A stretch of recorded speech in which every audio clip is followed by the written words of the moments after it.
an outright asshole. I'd use condescension, sarcasm as that.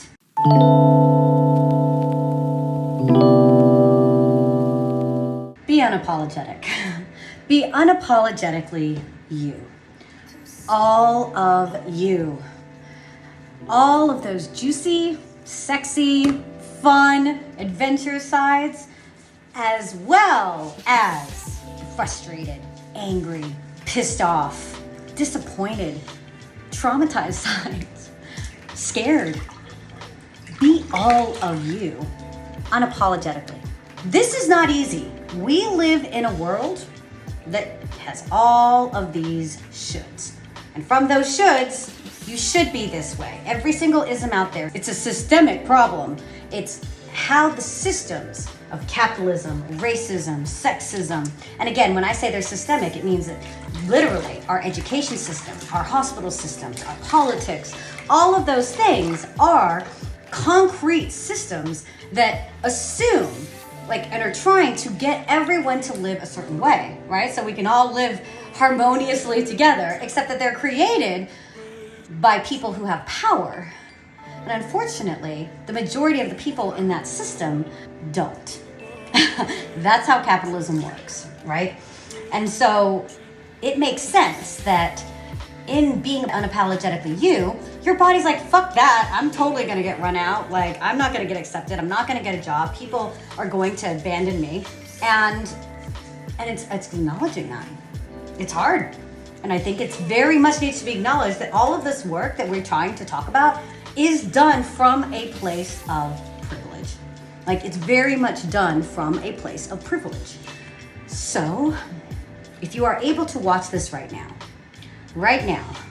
think about what are the sides of you that are scared, that you don't even tell your partner, that you don't tell your family, that you hide from everyone because the shame is just so damn deep and profound and really fucking uncomfortable. That's the thing with all this shit. When we say do the work, it's called work because it's effortful. It can be painful, and pain is just like an emotion like any others. But that discomfort of doing the work is why it's way easier and feels way safer to not acknowledge all of these sides of you, all of these beautiful sides. I used to always think, man, if you want the fun, the juicy, you got to deal with the depressed, the bitchy, the anxious. But this was the part, that bitchy. I literally used to think of it as this toll. You want some of my time? That's the toll you have to pay. You gotta pay to play, baby. That's literally what I used to think.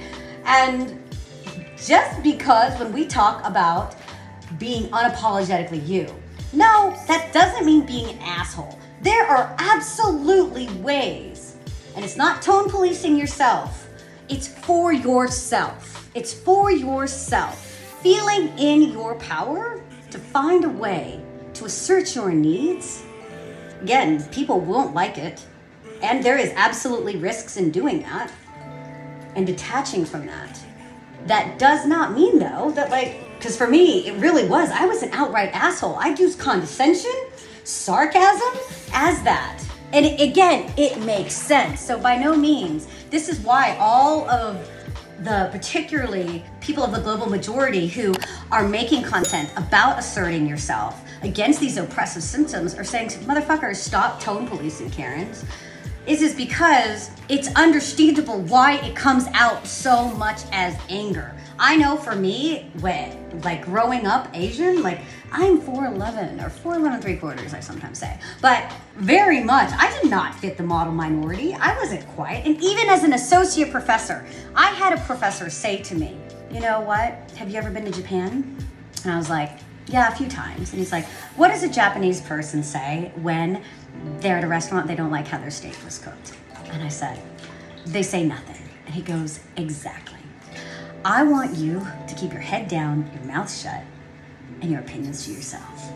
Act Japanese. And I was like, oh, okay, I'll do that. And then I went home and talked to one of my black best friends, and she's like, that's like someone telling me not to be so black, except that people wouldn't do that. They do that to Asians, to their face. People absolutely do this to all people of color, generally not as much to their face.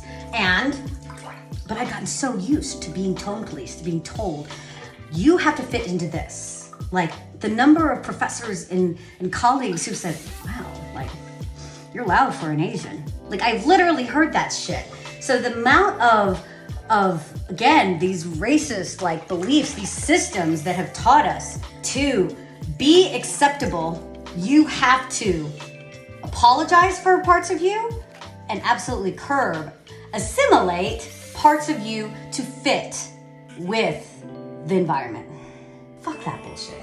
So it makes sense that that part of you who's learned that way before you ever got into intimate physical relationships, it learned that, and so you better bet that it's coming into play in the bedroom. How we are outside of the bedroom is absolutely how we are in the bedroom. Man, and it's a lot. It's fucking bullshit, man. It's fucking bullshit. So yeah, be unapologetically you isn't easy. It absolutely is a practice. Starting with low risk places and seeing, can you be unapologetically you? Can you nurture? It requires first nurturing the sides of you that want to fucking rail, hit, yell, condescend. Nurturing that, because that fighter's protected you. Makes sense why that fighter's coming out.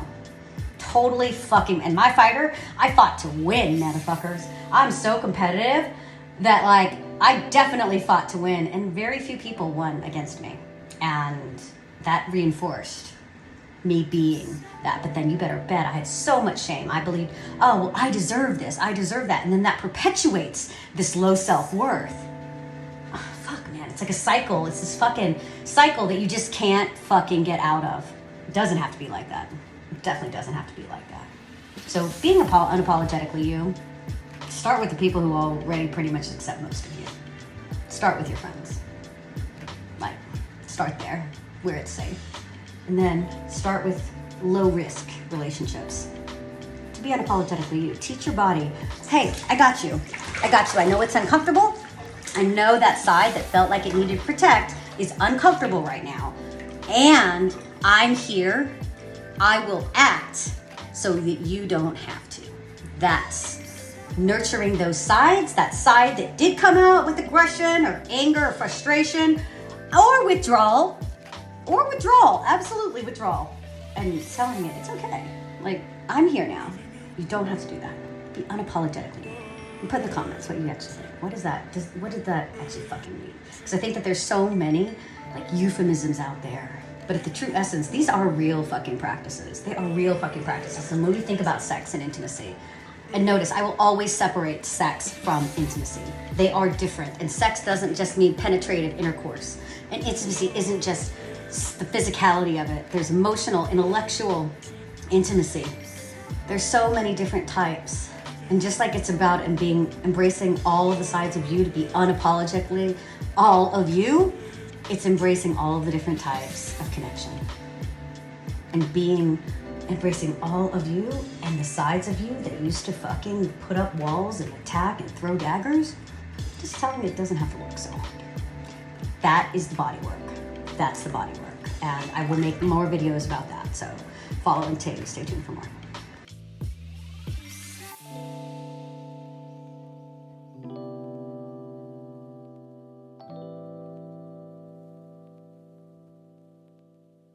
To